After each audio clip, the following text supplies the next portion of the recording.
আসসালামু আলাইকুম ভিউয়ার্স, কেমন আছেন সবাই? আশা করি আপনারা সকলেই ভালো আছেন। তো আমি আপনাদেরকে কয়েকদিন ধরে ভিডিও দিতে পারি নাই। আপনারা জানেন যে আমাদের খামারে একটা ভাইরাস জনিত একটা রোগ আক্রমণ হয়েছে গরুর। তো দেখেন, এই বাত্তা রোগ বা খুরা রোগ এমন একটা রোগ, এটা কিন্তু এক গরু থেকে আরেক গরু সহজেই ছড়ায় যায়। আমি গত ভিডিওতে বলছিলাম আপনাদেরকে যে এক গরু থেকে কিন্তু এটি খামারে প্রায় আপনার সবগুলো গরুরই কিন্তু হয়ে যায়। তো এটাই স্বাভাবিক। তো এটা আপনারা কি করবেন? তো এটা হবেই, এটা হলে আপনি ভয় পাবেন না, টেনশন করবেন না। তো এটার কিছু কারণ আছে। তো এটি ভাইরাস জনিত রোগ, সেই কারণেই কিন্তু আপনার এক গরু থেকে আরেক গরু সহজেই ছড়ায়া যায়। তো যাই হোক, আপনার এই যে দেখতে পাচ্ছেন আমার যে নতুন যে গরুটা কিনছিলাম, তো এটা তো আমার আগের গরু, তাই না? তো নতুন যে গরুটা কিনছিলাম, ওই গরুটা আপনার ভালো হয়েছে আলহামদুলিল্লাহ, আপনারা দোয়া করছেন। তো ভালো হয়েছে বলতে কি, আপনার গরুটা আবার খাইতেছে আর কি, ভালো মতো খাইতেছে। তো কয়েকদিন ধরে কিন্তু গরুটি আমার শুকিয়ে গেছিল, কারণ গরুটি যেহেতু এই রোগ হলে গরুর প্রধান যে লক্ষণ আমি বলছিলাম যে গরু খাওয়া ছেড়ে দেয়, গরু খাইতে চায় না।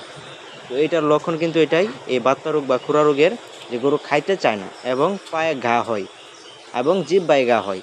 তো পায়ের ঘাটা আপনার শুকায় যায়, কিন্তু জিহ্বার ঘাটা কিন্তু যদি শুকায় যায় তাহলে কিন্তু ভালো। বা যদি জিহ্বার ঘাটা দেখেন যে আপনার জিহ্বার ঘাটা ভালো হয়ে গেছে, তাহলে আপনি নিশ্চিত থাকেন যে গরুটির আপনার ভালো হয়ে যাওয়ার সম্ভাবনা আপনার বেশিরভাগই সম্ভাবনা আর কি। তো আমি কি কি পরিচর্যা করলাম আপনাদেরকে দেখাই, যে আমি আপনার কি কি করছি। এই যে দেখেন, এটা হলো পটাশ।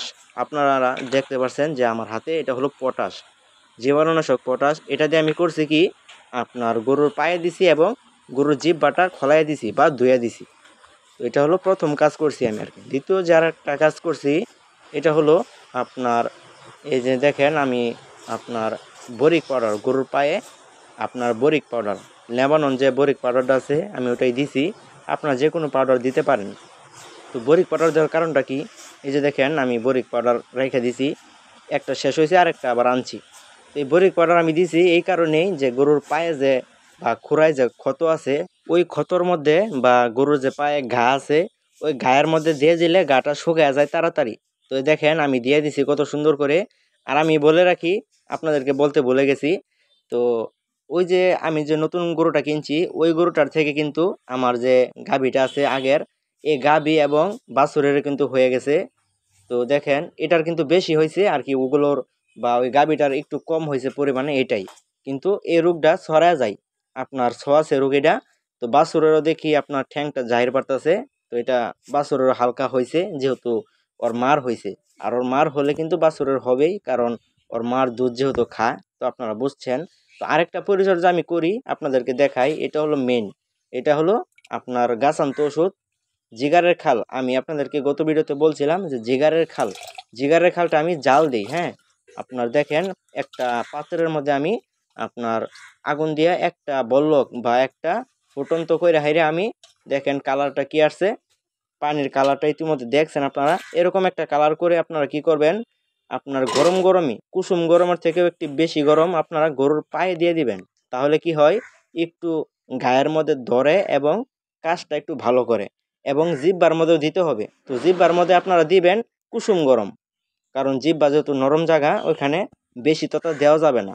আর আপনারা অবশ্যই আরেকটা কাজ করবেন, গরুর জিহ্বার মধ্যে যদি ঘা হয়, এই রোগে তো ঘা হবেই। যদি ঘা হয় আপনারা কি করবেন, আপনার মানুষের যে মুখের ঘায়ের বড়ি আছে, আপনার অনেক বড়ি আছে, আমি কিছু নাম বলে দেই, আপনারা ওগুলো চাইলে দিতে পারেন। তো রিবোসিন আছে, রিবোসন আছে, রিবোফ্লাভিন আছে, আপনি যেটাই খুশি আপনি দিবেন। তো এটা মুখের ঘর বড়ি দিবেন। আমি রিবোসিনা দিছি এবং রিবোসন দিতাছি এখন। তো আমি দুটারই ফলাফল ভালো পাইছি। মানুষের মুখের গায়ের বড়ি গরুর মুখেও দিয়ে দিবেন, এক পাতা একটা গরুর জিব্বার মধ্যে দিয়ে দিবেন। যদি ছোট গরু হয়, এরকম বাছুর হয়, তাহলে 5টা দিবেন। আর যদি বড় গরু হয়, তাহলে এক পাতা 10টা থাকে আপনি দিয়ে দিবেন গুঁড়ো করে। তো বন্ধুরা, ভিডিওটি আজকের মতো এই পর্যন্তই। আসসালামু আলাইকুম।